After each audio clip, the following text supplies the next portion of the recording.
Hello and welcome back to the Bloomsbury International video language classes.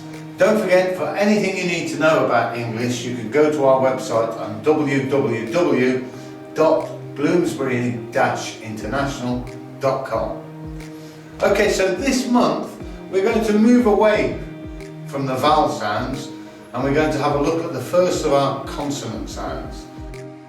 Now, the clustered consonants we have today are the sounds sh, as in sheep, and ch, as in cheap.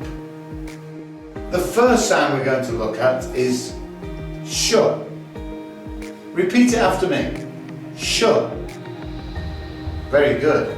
Now, words beginning with the sh or containing the sh sound include sheep, shirt, rush and shop. And then we have the ch sound. Can you repeat this one after me? Say ch.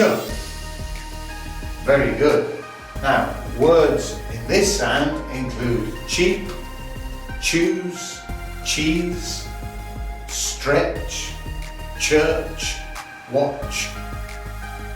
Let's have a look at a sentence containing both of these sounds. There is a shop in Cheshire that sells shirts and cheese and chocolate and sugar and shoes. Thank you very much. Have a great day. See you soon. Bye.